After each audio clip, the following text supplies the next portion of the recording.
함께 세워가는 교회. 아멘. 벌써 2019년을 벌써 다 보내고 있습니다. 그렇죠? 마지막 달이에요. 이제 이 카렌더 한 장을 넘기면 또 2019년은 역사 속으로 사라지게 됩니다. 또 새로운 2020년을 맞이하게 되는데, 이렇게 한 해를 보내면서 제 마음속에 이런 자꾸만 생각들이, 이런 단어가 떠올랐어요. 공동체. 뭐라고요? 공동체. 우리 복된 교회 공동체는 도대체 어떤 공동체일까? 앞으로 이 세상의 그 험난한 파도들을 이겨낼 수 있을까? 그리고 우리에게 맡겨진 공동체의 사명. 공동체 사명은 뭐겠습니까? 세상에 질질질질 끌려다니지 않고 세상을 이끌고 가고 세상을 건져낼 수 있는 공동체가 되어야 되지 않겠습니까? 아멘? 예. 오늘 우리 복된 교회가 이런 공동체가 되기를 원합니다. 자, 이런 생각들을 하면서 우리 복된 교회가 함께 세워가는 그런 공동체가 되었으면 좋겠어요. 자, 그래서 우리 한번 옆 사람하고 한번 이렇게 얘기해 보실까요? 우리 함께 세워가는 공동체 이룹시다. 아멘. 그래요.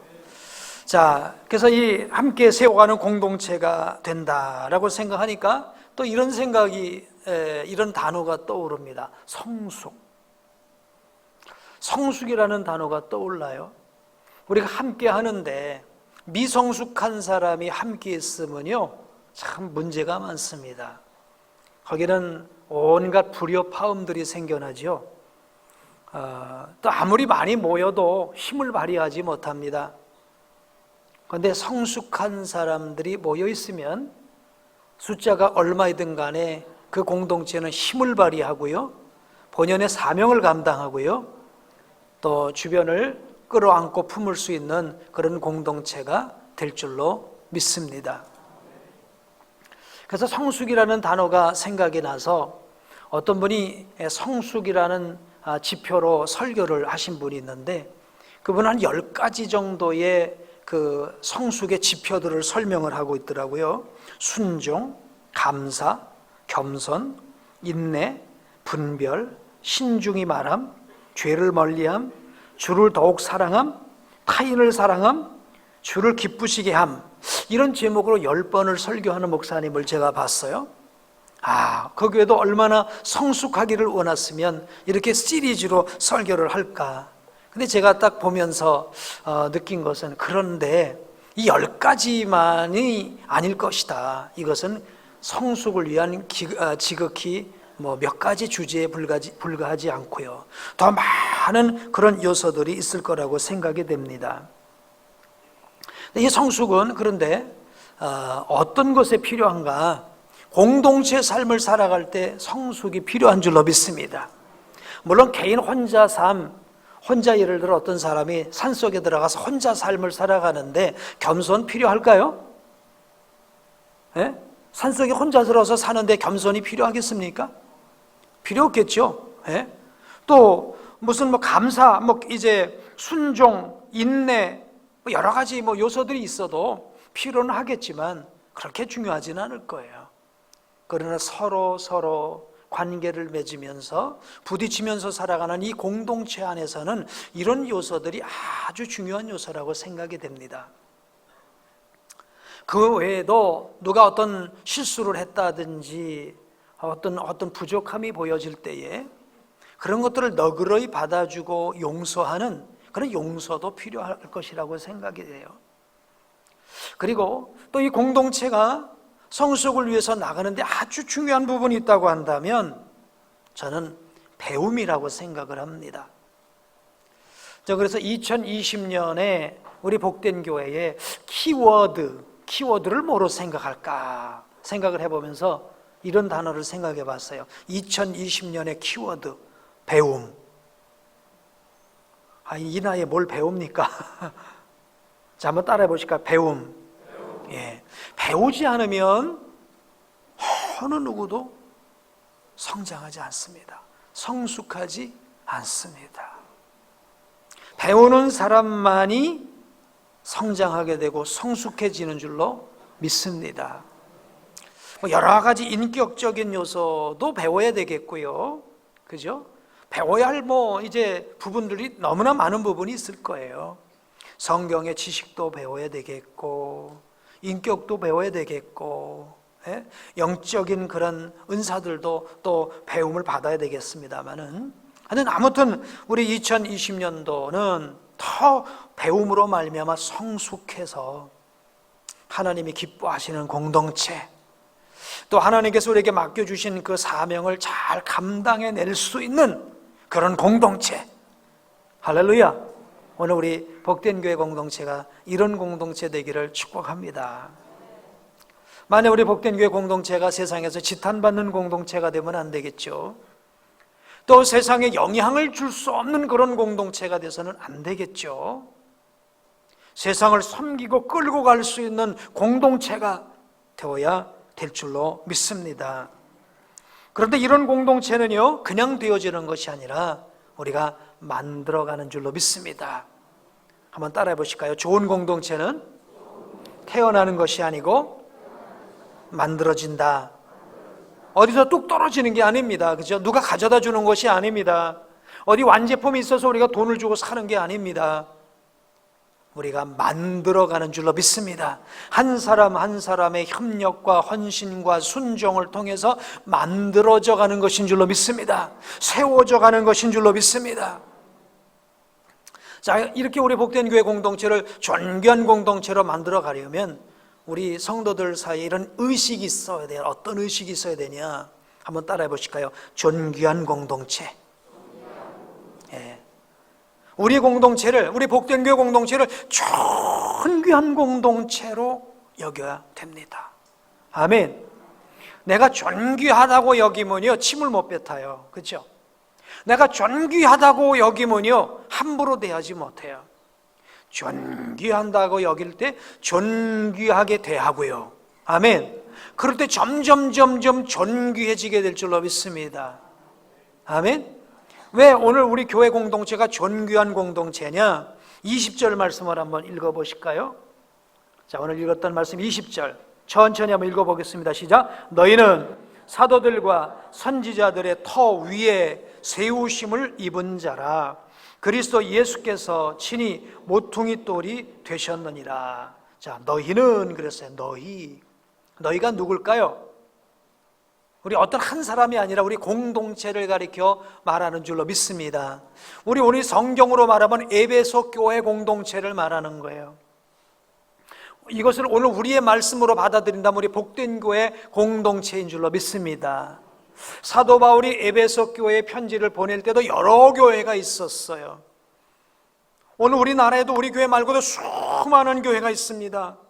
모든 교회가 존귀한 공동체이지만 우리 복된 교회 공동체 역시 존귀한 공동체인 줄로 믿습니다. 왜 존귀한 공동체냐? 사도들과 선지자들의 터 위에 세워졌기 때문에 존귀한 공동체인 줄로 믿습니다. 어떤 터요? 사도들과 선지자들의 터 위에. 여기서 터라고 하는 건 기초를 말하기도 하고 희생과 피와 땀을 얘기도 하는 겁니다. 그런데 모퉁이 돌이 누구이신가요? 그리스도 예수께서 친히 모퉁이 돌이 되셨다는 거예요. 즉 예수님이 모퉁이 돌이 되시고 그 위에 사도들과 선지자들의 터, 그들의 헌신과 순종과 또 협력을 통해서 세워진 게 바로 에베소 교회, 오늘 우리의 교회라고 말씀하고 있어요.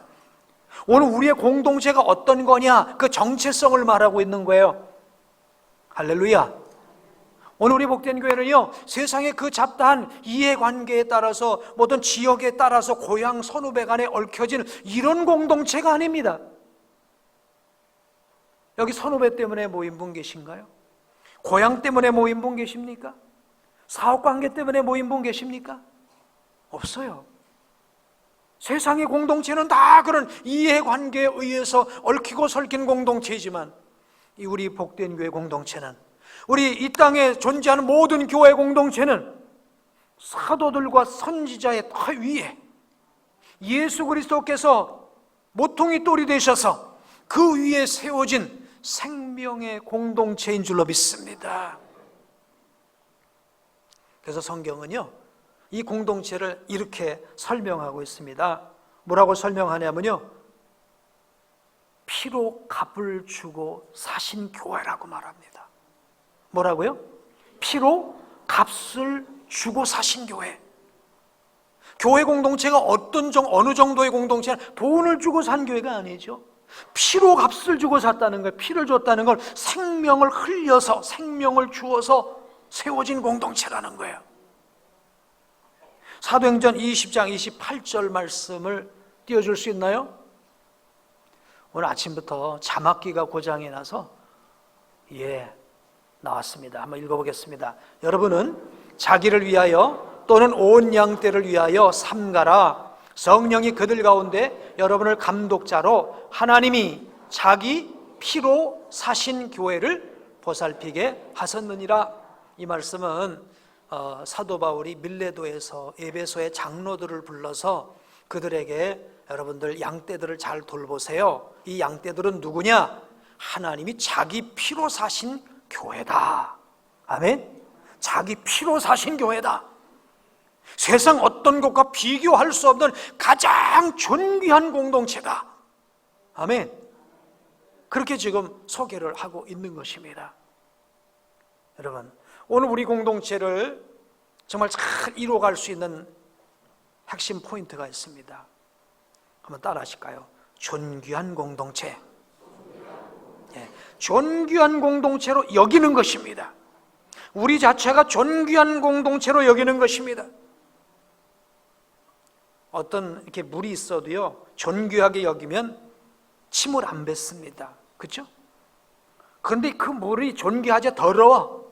그러면 퇴하고 침을 뱉습니다. 더러우니까 존귀하게 여기질 않아요. 그러나 존귀하면 침을 못 뱉습니다. 존귀하게 여기니까. 오늘 우리가 우리 자체를 존귀하게 여겨야 되는데, 왜 존귀하게 여겨야 되느냐? 하나님께서 아들 예수 그리스도의 피로써, 피를 흘림으로써 십자가에 죽으시고 부활하셔서 우리를 위해 피를 흘리심으로 말미암아 이 공동체를 세워주셨기 때문인 줄로 믿습니다. 피를 흘렸다는 것은 무슨 의미가 됩니까? 생명을 통해서 생명을 살리는 공동체를 세워주셨다는 거예요. 아멘. 왜 우리가 이 공동체를 소중하게 여겨야 되느냐 하면 이 공동체를, 우리 교회 공동체를 통해서만 영원히 구원받는 줄로 믿습니다. 교회 공동체를 통해서만 하나님의 나라가 이루어지는 줄로 믿습니다.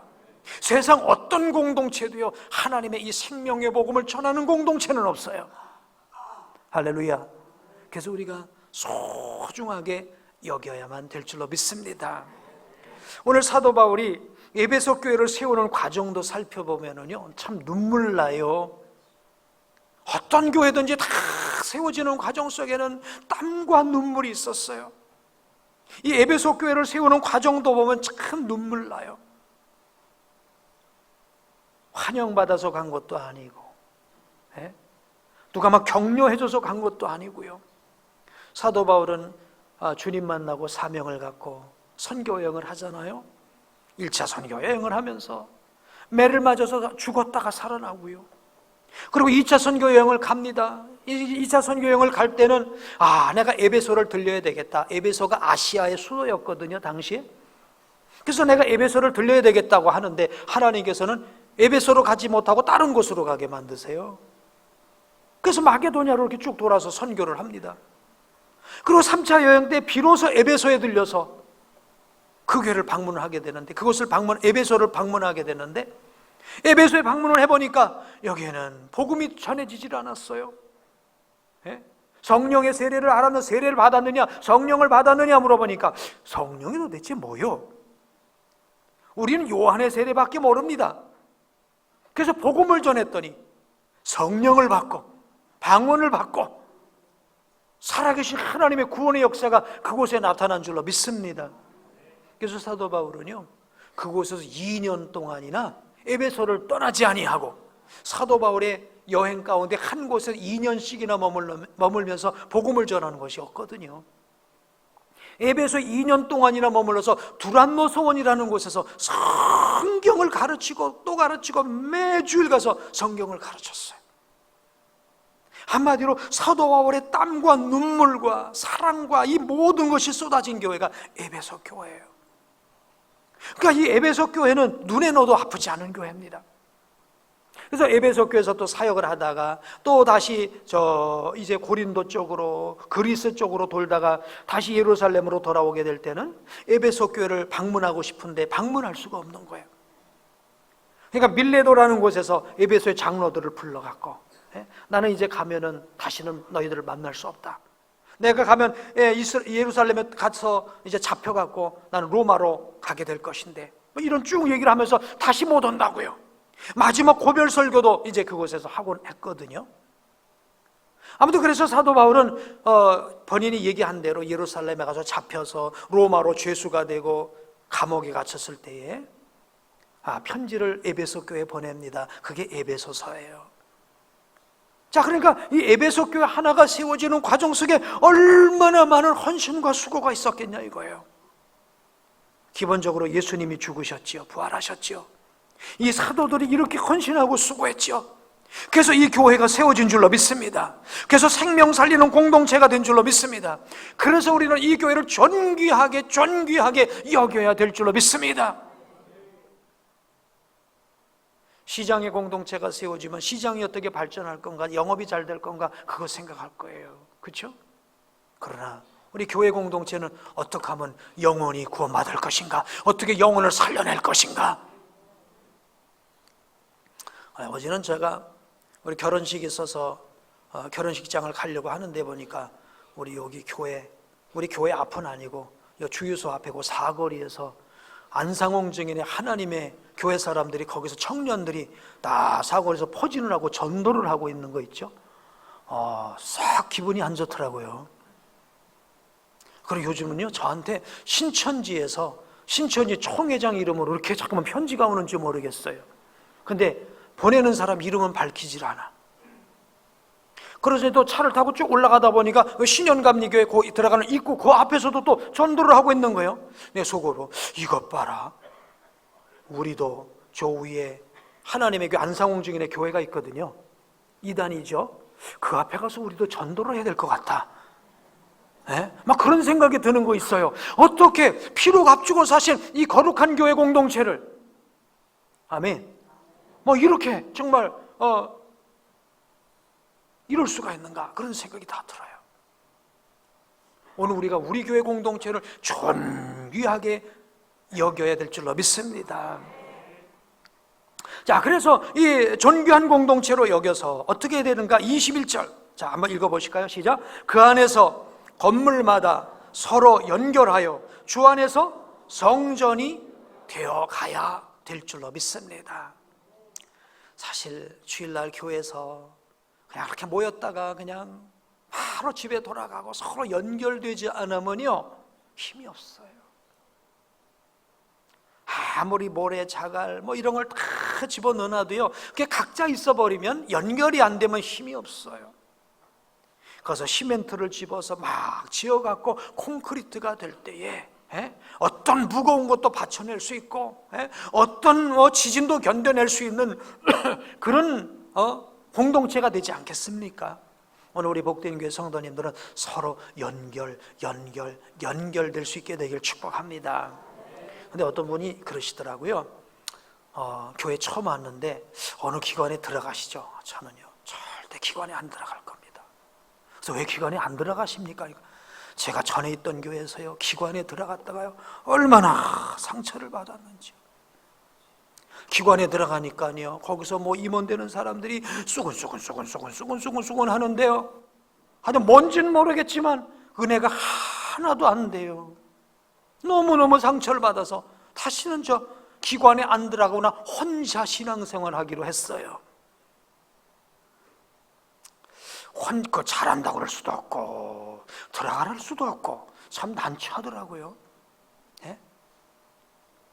교회는요 하나로 연결되어지는 공동체가 될 수 있도록, 아멘, 서로 만들어갈 수 있게 되기를 주의 이름으로 축복합니다.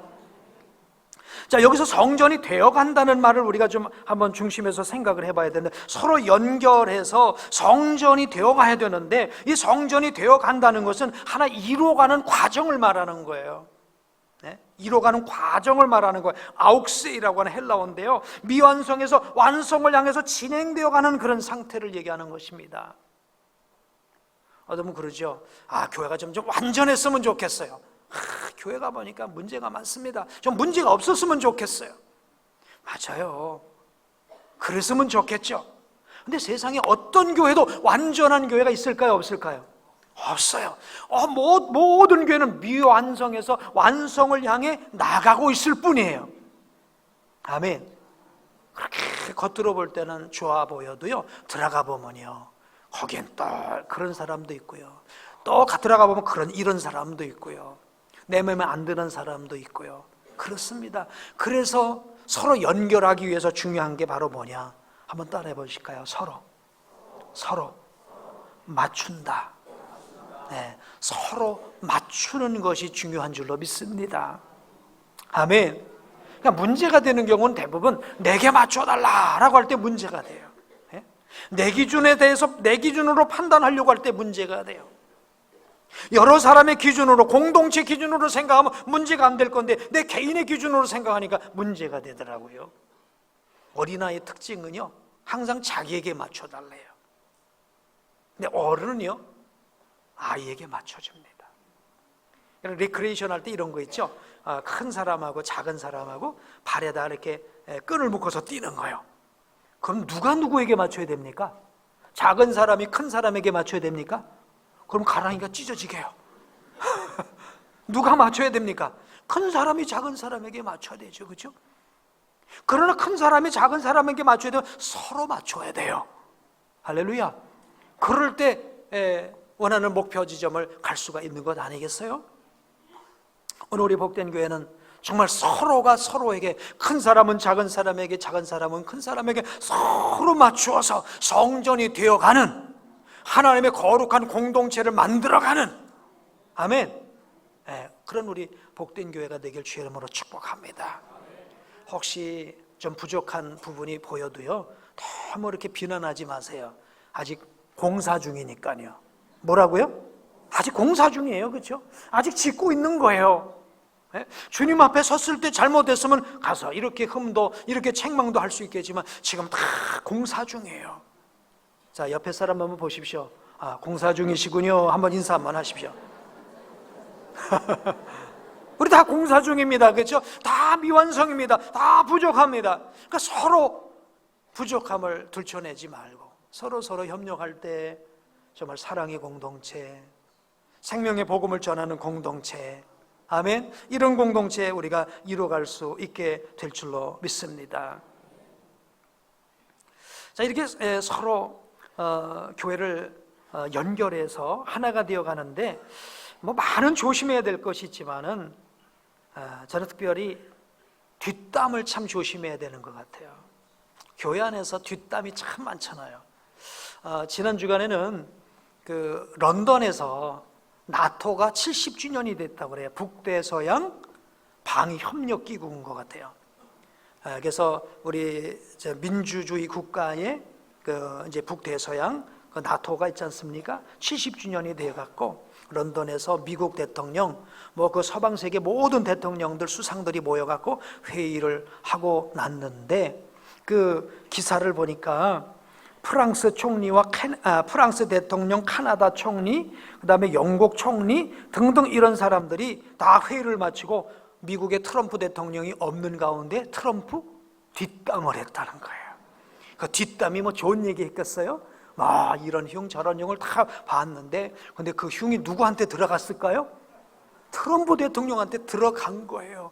70주년 이 성대하게 기념회의까지 해놓고 뒷담을 해버리고 나니까 거기서 이루어졌던 모든 회의가 어떻게 됐겠습니까? 다 의미가 없어져 버리는 것입니다.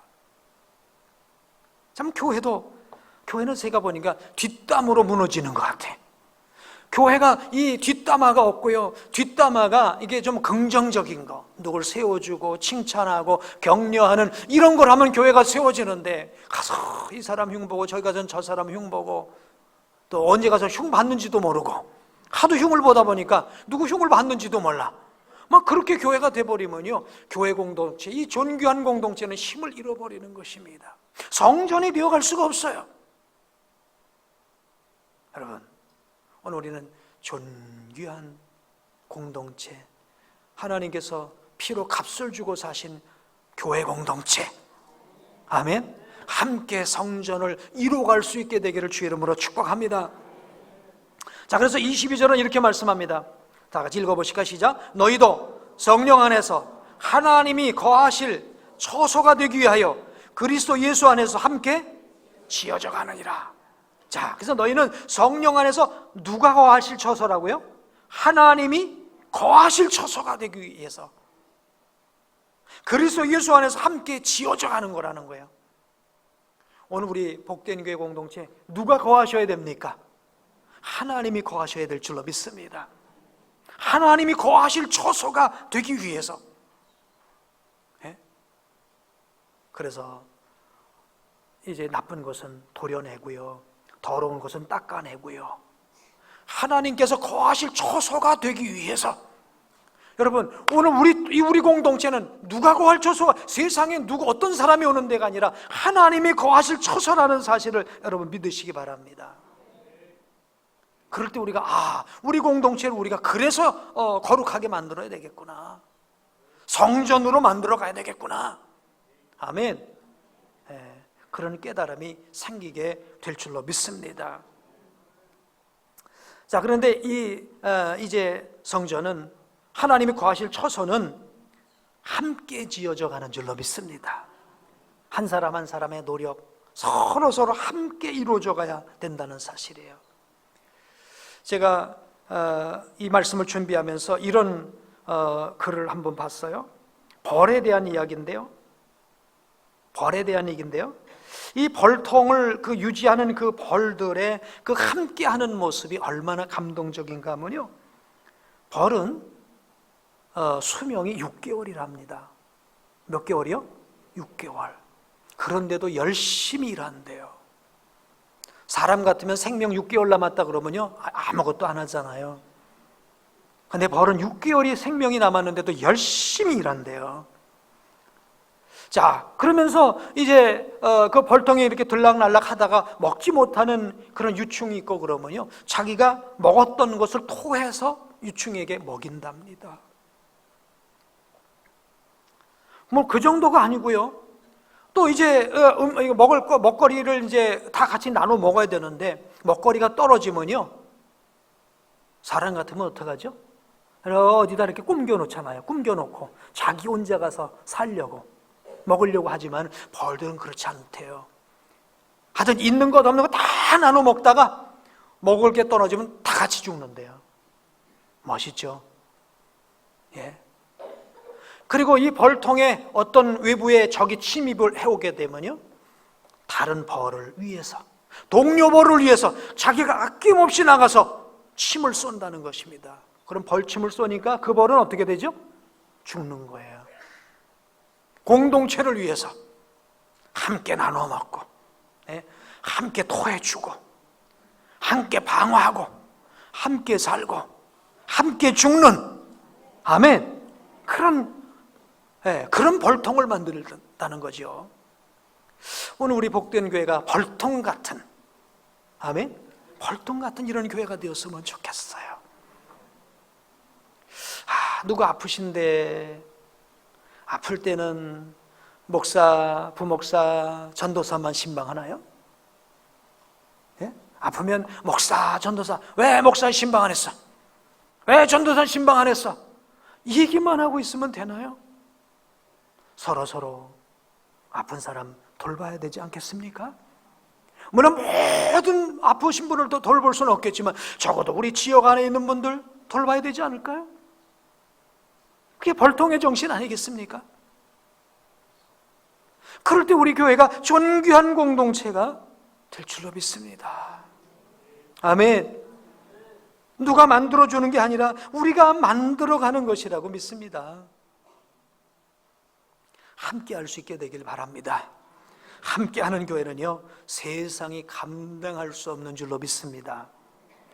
요즘 신천지나 이단들이 공격하는 교회들이 어떤 교회인 줄 아세요? 대부분 내적으로 이렇게 분열돼서 싸우는 교회를 신천지나 이런 이단들이 공격을 한다는 거예요. 하나된 교회는요, 감히 한번 이렇게 눈치를 봤다가 아이고 안 되겠구나, 여기는 하나 되어서 안 되는구나, 그럼 못 들어오는 거예요. 할렐루야. 오늘 우리가 그들을 오히려 전도해낼 수 있게 되길 축복합니다. 어떤 목사님 그러시더라고요. 우리 교회는 신천지도 환영합니다, 안상화 하나님의 교회도 환영합니다, 어서 오세요, 설교 듣고 변화되어 예수 믿으세요. 할렐루야. 오늘 우리 교회도 그랬으면 좋겠어요. 저 바깥에 신천지 있으면 들어오라 그러세요. 그래서 설교 듣고 변화되고 예수 믿고 영접하고 말이죠. 아멘. 하나 되면 겁날 게 없어요. 아멘. 함께 지어져가는 교회. 또 이 말씀을 생각하면서 제가 옛날 생각이 났어요. 제가 초등학교 때죠. 1960년대인데 저 어렸을 때 참 신앙생활 잘했거든요. 교회 열심히 다녔어요. 성경 공부도 열심히 했고요. 성경 목록 다 외우고 막 그랬었습니다. 근데 어느 날 학교 갔다 오는데 이스라엘하고 아랍연합국하고 전쟁이 났다는 거예요. 그런데 이스라엘은 300만이고 아랍연합국은 1억이 넘는다는 거예요. 전쟁이 났으니까 힘들겠다. 제가요 얼마나 학교에서 집에 오다가 얼마나 기도를 했는 줄 알아요? 그래서 이스라엘이 이긴 거예요. 난 그렇게 믿어요. 7일 만에 완전히 이겨버렸어요. 300만 갖고 1억을 이겨버렸어요. 역사에 남을 아주 대단한 7일 전쟁 아니면 6일 전쟁은 6일 전쟁이 6일 전쟁이죠. 그때 유명한 사람이 있어요. 애꾸는 모세 다얀 장군 아십니까? 네, 모세 다얀이라고 하는 유명한 장군이 있었어요. 그분의 지도 아래서 이스라엘이 아랍연합국을 단번에 물리쳤거든요. 네. 300만밖에 안 되는데 그들은 하나가 된 거예요. 그리고 싸우는데요. 그래서 그때 유명한 얘기가 있지 않습니까? 미국에서 어떤 하숙을 치는 사람이 이스라엘 학생을 치고 이집트 학생을 치는데 전쟁 났다니까 어느 날 없어졌더래요. 근데 알고 보니까 이스라엘 학생은 어디 갔을까요? 전쟁터에 갔고요. 이집트 학생은요? 전쟁터로 쭉 이제 끌려갈까봐 도망갔고요. 그러니 볼 것도 없죠. 예. 비록 적은 수라도 하나가 되니까 그 어마어마한 대군들을 다 물리친 것이죠. 그리고요, 또 결정적인 이런 얘기도 하나 있답니다. 어떤 얘기인가 하면 이스라엘은 적은 나라지만요, 항상 이스라엘 비행기가 이집트 땅을 이렇게 순회를 했대. 비행기로. 네, 비행기로. 그러면 여기서 막 곡사포를 대공포를 쏠 거 아닙니까? 근데 이스라엘 비행기가 이집트 땅을 순회하고 이제 비행을 하는데 곡사포를 쏴갖고 비행기가 맞아서 이스라엘 비행기가 추락을 한 거예요. 근데 추락하는 그 비행기를 가보니까요, 놀라운 장면이 있었어요. 거기에 조종관을 붙잡고 있었던 사람은 남자가 아니고 여성이었고요. 그 여성은 만삭이었다는 거예요. 만삭이었는데도 쉴 생각을 하지 않고 내가 이 민족을 위해서, 이 나라를 위해서 나와 내 뱃속에 있는 이 생명까지도 내가 바친다는 마음을 갖고 조종관을 붙잡고 나가서 전투를 하다가 포를 맞아 떨어졌는데, 그걸 보고서 저 아랍연합국이 우리가 이 나라는 도대체 당할 수가 없다. 네? 만삭된 여자가 조종관을 붙잡는 나라면 우리가 무슨 수로 이기겠냐. 그래서 항복을 했다는 얘기가 있어요. 그 나라는 비록 작은 나라고 적은 인구였지만, 그리고 거친 황무지 같은 그런 땅이었지만, 저 갈릴리 호수에서 파이프로 다 물을 연결해 갖고요, 사막 같은 그 땅을 다 비옥한 땅으로 만들지 않았습니까? 벌써 그 전쟁이 일어난 지가 50년이 넘었는데도, 50년 가까이가 되었는데도, 넘었죠. 되었는데도 여전히 지금 그 나라는 주변 그 어마어마한 나라의 침입을 받으면서도요 꿋꿋하게 서고요 흔들림 없는 줄로 믿습니다. 요즘 교회가 위기라고 그래요. 왜 위기일까요? 성도가 뭐 사업이 안 돼서 위기입니까? 성도의 뭐 때문에 위기입니까? 개인주의 때문에 위기 아닙니까? 교회가 어떻게 되든 나만 살겠다는 그런 생각 때문에 교회가 위기가 아닐까요? 최소한 벌꿀처럼, 최소한 이스라엘 백성들이 이렇게 전쟁하던 그 마음의 10분의 1만이라도 우리가 마음을 서로 이 공동체, 우리 주님께서 피로 값주고 사신 이 공동체를 위해서 조금만이라도 마음을 열어놓는다면 우리 공동체는 더 힘있게 세상을 섬겨가게 될 줄로 믿습니다. 여러분, 이런 우리 교회 공동체 만들고 싶지 않으십니까? 그래, 너희들 1000명 모여봐야 아이고 볼 것도 없어, 웃어. 너희들은 모래알이야. 힘도 없어. 비웃는 공동체가 아니고요. 와, 50명도 안 모이는데 왜 이렇게 똘똘똘똘 뭉쳐있구나. 아이고 도대체 너 이러면 감당 못하겠다. 이런 공동체 돼야 되지 않겠습니까? 아멘. 사랑의 공동체, 협력의 공동체, 기도와 헌신의 공동체, 세상을 품을 수 있는 공동체, 어떤 영혼이라도 오게 되면 살아나는 공동체, 마른 가지도 꽃을 피울 수 있는 공동체, 마른 뼈도 살아날 수 있는 공동체, 그 공동체가 우리 복된 교회가 되기를 축복합니다. 우리 함께 기도하기 원합니다. 하나님, 우리 복된 교회 공동체가 이런 공동체가 되게 도와주세요. 존귀한 공동체 되게 도와주세요. 함께 만들어가는 공동체 되게 도와주세요. 벌꿀 정신으로 서로를 위해서 섬길 수 있는 공동체가 되게 도와주세요. 세상을 품을 수 있는 공동체 되게 도와주세요. 상처받은 심령들이 회복될 수 있는 공동체 되게 해주세요. 마른 뼈라도 살아날 수 있는 우리 복된 교회 공동체가 되게 도와주세요. 생명의 공동체로 삼아주세요. 그러면 다 같이 한 목소리로 한 2분간 합치면서 기도하도록 하겠습니다. 기도하겠습니다.